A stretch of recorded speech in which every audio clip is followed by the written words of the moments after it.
10 episodes are available to binge watch. Bill Burr, welcome to Good Day New York. How are you? Thank you for having me. Well, the show is so funny. I mean, I'm just, is it based on your real life, or is it, you know?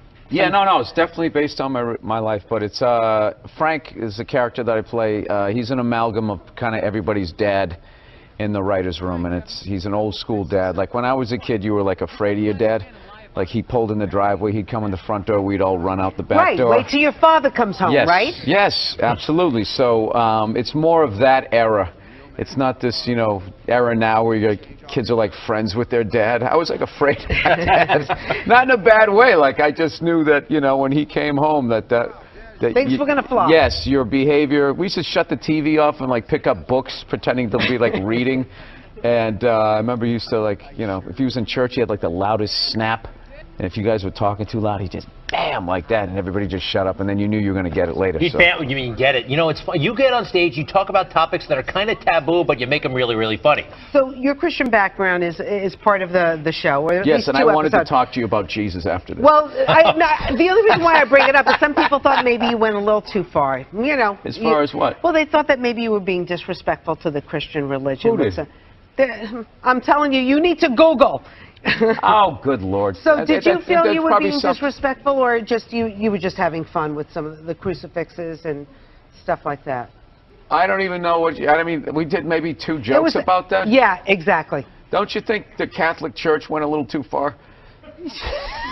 More so than my cartoon. All right, listen. A couple of jokes. I know this is a morning show. You can't bring up all those crimes. You know what? Technically, they just sort of kept moving them around. You know, like those killer whales at SeaWorld. After it kills a trainer, they'll then move it up to Seattle. They don't give them their background. All right, I'm not totally following, but I don't think I want to. You know what I'm talking about? It's a morning show. I understand. I came on. That kid missed the graduation, and then it was a feel-good story. It was a feel-good, and we want to leave. If you want to feel good about America, you watch the morning shows. You don't watch this, you know. And we were joking earlier. If that kid's story about the graduation was late night, that would have been a whole different story. What do you think? He's still missing. We can't find him. All we found was his hat. But you watch in the morning. It's great. It all worked out. He got his own personal graduation. Like, I was in such a great mood. Look how yellow this couch is. It's like the sun. So F is for family. I mean, it's really politically incorrect before politically incorrect was even a term. Yeah, and I think, you know, a lot of that stuff. What you were saying earlier, you talk about taboo subjects. It's like, nothing I really talk about. It's not that people aren't talking about all of this stuff. It's just that there's sort of a way that people talk when they get on a stage or something like that. But it's not like, you know, people they laugh because they're already talking about it, so it's not that big a deal. We all have dark thoughts sometimes, but you go there in public and you do it, even though it's edgy, kind of make it safe in a way. Yeah, well, what's going to happen? I'm just talking. I mean, it's not like I'm not doing anything insane. I will tell you, though, I did stand up here 2 shows last night, and I cannot believe New York crowds now. Why? It is so like, oh. They were doing that during the show? I moved here. I remember when I moved here in '94, it was, you remember Alphabet City, you were taking your life in your hands, and there was like junkies and stuff like that, so it was just really like a lot harder than to like even like impress people. And now, I mean, I don't know. Again, the good old days. Yeah. Anyway. You know what, they don't even call it Alphabet City anymore. You know that? They call it like the Lower East Side. Things, gentrification, whatever. Was that offensive to illiterate people? Anyway, this town has changed. F is for family. Obviously, Netflix and the people who watch it love your show. Were we able to find a clip that we could clean up? No, we got something. We got something. Found something. Wow. Might be a couple of beeps. Check it out. Is this just the intro song? Oh, not hamburger assistant again. Why can't Mom make dinner? Ask her. She's the one who abandoned her post. Now after doing all the lady work, I gotta leave to go do some man work. And is anybody gonna get me flowers and tell me I'm beautiful? No. No one's out there marching for old Frank Murphy. He just watches the sands of his miserable life gather at his feet while his wife, the modern woman, throws on a pantsuit every morning and just... There's my worker bee. This guy really speaks to me. Good stuff, Phil. It's a little Archie Bunkerish, a little, right? Yes. Yeah, well, I mean, it is that time. And when we did, like, the 70s, we wanted it to look like how I remember the 70s, where Hollywood kind of always makes it look like everybody had a lava lamp and dressed like Ron Burgundy. This is more like the sort of Rust Belt Serpico 70s. Like, you know, anytime you see a movie about, like, the 70s, everybody has a car from the 70s. It was like, there was, you know, people didn't have money.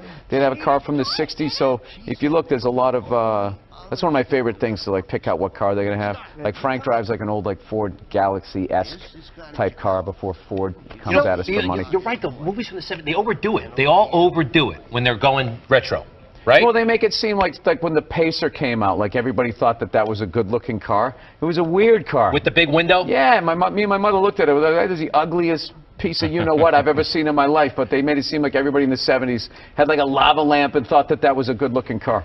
So, Bill, do you Google yourself? Because I was like Googling the show. No, God knows. I was Googling the show. I get trashed enough on Twitter. Do you know when I did the show last night? This is how like the millennials are, right? Somebody, I was wearing this exact same thing. You know, I'm on the road, so I got a nice stain on my shirt. So I was wearing this exact same thing. I go on Twitter, and somebody wrote, you know, Bill Burr last night dressed like an out-of-shape Jerry Seinfeld. What? So, like, yeah, I wrote back. I can't say what I wrote back. I wrote back. You did? You so-and-so. Yeah, it's like, why don't you heckle me when you're there? But why would you even respond on Everybody Twitter? is sassy online, not in your face. Sassy. Why? Exactly. This is New York. Back in the day, I would walk on stage. Someone would have said that, and I would have had to fight my way out of it, and it would have been a tough set. And this person's just, everything's like so covert now. I feel bad because, by the way, you're ripped. Huh? You're in pretty good shape. But why respond to somebody who's being negative to you on Twitter? Because it's fun. I like going back and forth, and then you can usually. Well, this is my deal. If you actually have a picture of yourself, then I'll go back and forth. But if you just have like the little egg thing there, like those, you know, 2 followers, then those people, it's like you just came up with an account or whatever, or you just go around trash people. To me, that's like a cowardly thing. But like, you know, if I can see you, you know, and you're out of shape, or maybe you're ugly or something like that, I'll go right for it. I'll get real childish. Growing up, by the way, with the mother with the hairbrush and the dad, where was that? Where'd you grow up? I grew up outside Boston, Massachusetts. The safe suburbs of Boston, Massachusetts. Because ever since Good Will Hunting, everybody thinks, you know, you grew up in Southie and you stole cars and you asked people about apples. They overdid it too, didn't they? Yeah. Let me ask you about your Christian background. No, nobody overdid Southie back then. Like, I'm just saying I was not that, you know. I was more of a, you know, cul-de-sac street hockey playing kid. Bill Burr. F like is the for moon. family. There you go. F is for family on Netflix, out right now. He'd be a little more comfortable if he threw some trash around the studio, right? He misses the old New York, and you're not the only one. I want to meet those religious people that got upset. I want to quiz them on their religion. All right, we'll talk about, why did I bring that up? Bill, why did you bring it up? I'm It's sorry. a morning show. This is supposed to be an easy one. You know what happens? 9 o'clock, it all becomes daytime, so you got more license. Bill Burr, thank you. Thank you for having me.